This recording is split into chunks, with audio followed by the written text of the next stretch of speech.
안녕하세요. 오늘은 신흥국의 투자 노출을 제공하는 블랙로그 EEM ETF와 IEMG ETF에 대해서 소개해 드리도록 하겠습니다.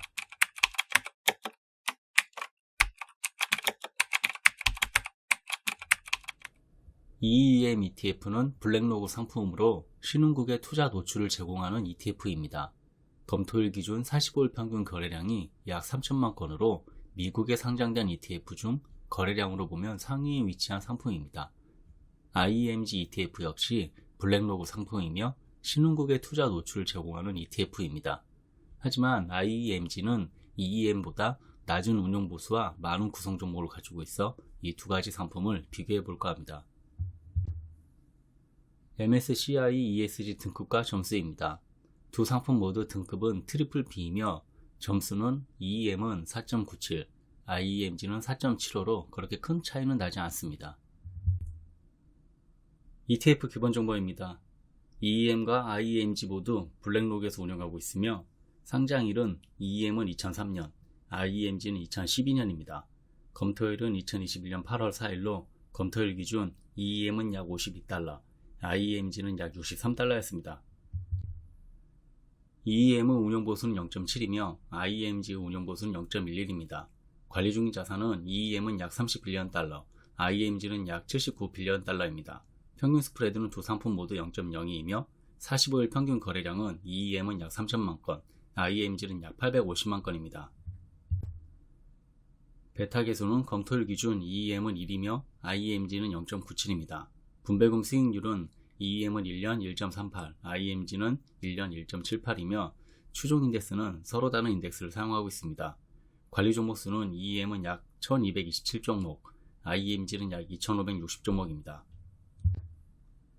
EEM은 IEMG에 비해서 높은 거래량을 가지고 있지만 운용 비용이 높은 편입니다. 매수 비용이 IEMG에 비해서 낮은 이유는 두 차례에 걸쳐 주식 분할을 했기 때문입니다. 국내에 잘 알려진 스파이나 트리플 Q, IVV, 부, DIAU 평균 거래량을 보면 스파이는 약 6,700만 건이고 IVV와 부, DIA는 약 400만 건입니다. IEMG는 평균 거래량이 약 850만 건으로 그렇게 적은 거래량이 아닙니다. 미국 ETF들 중에서도 상위에 들어가는 그 평균 거래량을 가지고 있습니다. EEM ETF는 2005년과 2008년에 주식 분할을 했습니다. EEM ETF가 IEMG ETF에 비해서 높은 거래량을 가지고 있지만 2016년부터 2021년까지 약 5년간의 월 거래량을 비교해보면 EEM ETF는 거래량이 점점 감소하고 있는 추세입니다. 그렇다고 IEMG가 그렇게 급격하게 늘어나는 편은 아닙니다. 하지만 2018년부터 2021년까지의 자금 흐름을 보면 IEMG가 EEM에 비해서 그렇게 큰 주가 차이는 나지 않고 높은 평균 거래량 차이를 보이면서도 자금 흐름은 IEMG가 훨씬 좋은 모습을 보여줍니다. 지수 특징입니다. EEM의 추정 지수는 MSCI 이머징 마켓 인덱스이며 IEMG는 MSCI 이머징 마켓 인버스티블 마켓 인덱스입니다. 두 상품 모두 MSCI의 지수를 사용하고 있으며 종목 구성 방식과 종목 가중 방식 모두 시가총액 방식을 사용합니다. 구성 종목 수는 EEM은 약 1200종목, IEMG는 약 2500종목입니다. 검토일 기준 MSCI 지수는 아직 한국을 신흥시장으로 규정하고 있어 한국이 섹터에 포함되어 있습니다. 두 상품의 큰 차이점은 EEM은 IEMG와 다르게 대부분의 소형주를 무시하고 있으며 좀 더 좁은 범위의 노출을 제공합니다. 하지만 좁은 범위의 노출을 제공하더라도 벤치마크만큼 시가총액 범위를 무시하지 않고 있기 때문에 EEM이나 IEMG 모두 비슷한 성과를 보여주고 있습니다. ETF 보유 종목입니다. 비중 1위에서 20위까지의 종목이며 두 상품 모두 비슷한 MSCI 지수를 사용하고 시가총액 가중 방식을 사용하기 때문이지 비중 1위에서 20위까지의 종목은 대부분 일치합니다. 다만 EEM은 종목 수가 적고 소형주를 대부분 무시하기 때문에 IEMG보다 비중 1위에서 20위까지 합이 큰 편입니다. 한국의 기업들이 많이 포함되어 있습니다. 삼성, SK하이닉스, 지금 22 밖으로는 네이버, 카카오, 포스코, 현대차, 국민은행 등이 다수 종목으로 포함되어 있습니다. ETF 섹터 비중입니다. EM이 IMG에 비해서 지금 기술 섹터 비중이 조금 높은 편입니다. ETF 국가 비중입니다. 비중 상위 10개국의 비중으로 지금 홍콩이 가장 높은 비중을 차지하고 있습니다.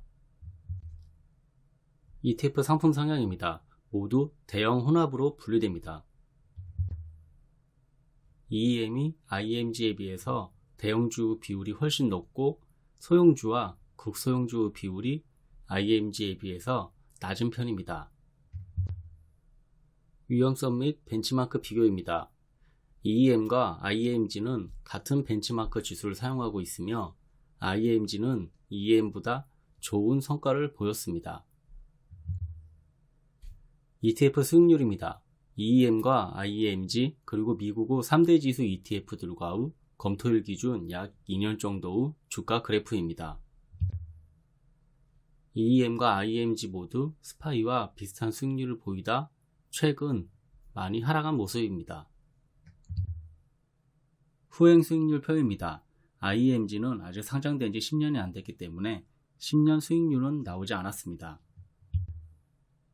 과거 10년, 5년, 3년, 1년의 수익률을 봤을 때 미국의 3대 지수 ETF보다는 좀 낮은 편입니다. ETF 분배금입니다.